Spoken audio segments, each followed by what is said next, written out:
बारामतीमध्ये उपमुख्यमंत्री अजित पवार आणि शरद पवारांची भेट। महापालिका निवडणुकीतील मोठ्या पराभवानंतर पहिलीच भेट। अजित पवार, सुप्रिया सुळे, रोहित पवार यांच्यात बैठक। निकालानंतर दोन्ही राष्ट्रवादीच्या अस्तित्वाचा प्रश्न।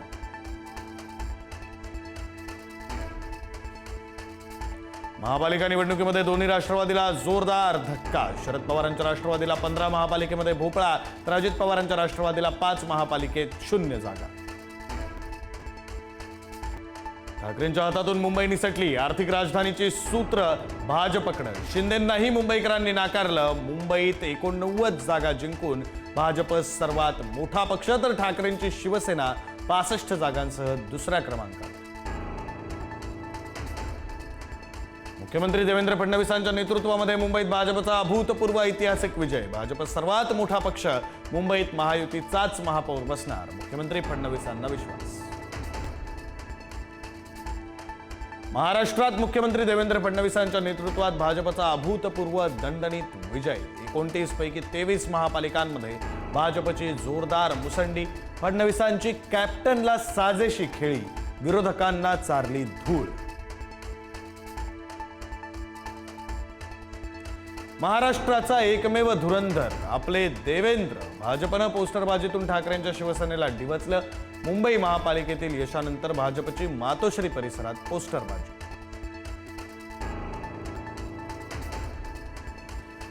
उद्धव ठाकरेंनी आज निवडून आलेल्या सर्व नगरसेवकांना मातोश्रीवर बोलावलं। विजयी नगरसेवकांचा सत्कार आणि मार्गदर्शन केलं जाणार असल्याची माहिती।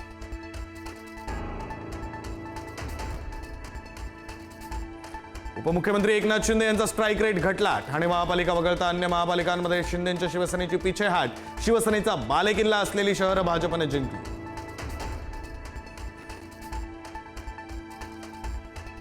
ठाणे, कल्याण, डोंबिवलीसह महामुंबईमध्ये महायुतीचाच बोलबाला। मीरा भाईंदर आणि नवी मुंबई भाजपकडे। वसईमध्ये मात्र महायुतीच्या विजयी घोडदौडीला ब्रेक, तर भिवंडीमध्ये काँग्रेसला यश।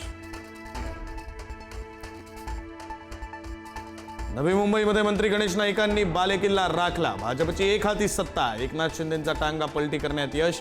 शिंदेंचं स्वप्न भंगलं।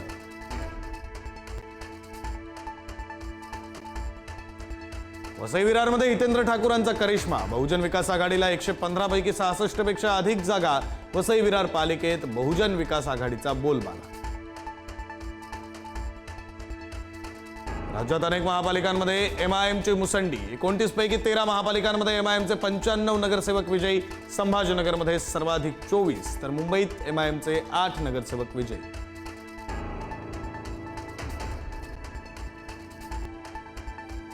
गंभीर गुन्ह्यांप्रकरणी तुरुंगात असलेल्या 5 आरोपींचा महापालिका निवडणुकीमध्ये मोठा विजय। गौरी लंकेश हत्या प्रकरणातील आरोपी श्रीकांत पांगारकर, आंदेकर सासू सुना, शालन शिंदे, ललित कोल्हे विजयी। नाशिकमध्ये शिवसेनेच्या पराभूत उमेदवाराच्या घरासमोर फटाके फोडत शिवीगाळ। दोन्ही गटांमध्ये झालेल्या वादामुळे काही काळ तणाव। रहिवाशांनी मध्यस्थी केल्याने वाद मिटला। धनगर समाजाला एसटी प्रवर्गातून आरक्षण देण्याच्या मागणीसाठी दीपक बोराडे आज जालन्यातून मुंबईकडे कूच करणार। बोराडेंच्या आंदोलनाच्या पार्श्वभूमीवर जालना आणि अंबडमध्ये संचारबंदी। भारतातली पहिली वंदे भारत स्लीपर ट्रेन आजपासून रुळावर। हावडा गुवाहाटी दरम्यान धावणार स्लीपर वंदे भारत। पंतप्रधान मोदी दाखवणार हिरवा झेंडा, तर बंगाल आणि आसाममधून धावणार 9 नव्या अमृत भारत ट्रेन। स्फोट प्रकरणामध्ये फरीदाबादमधील अल-फलाह विद्यापीठावर ईडीची कारवाई। 140 कोटी रुपयांची मालमत्ता जप्त। खोट्या मान्यतेने उत्पन्न मिळवल्याचा आरोप।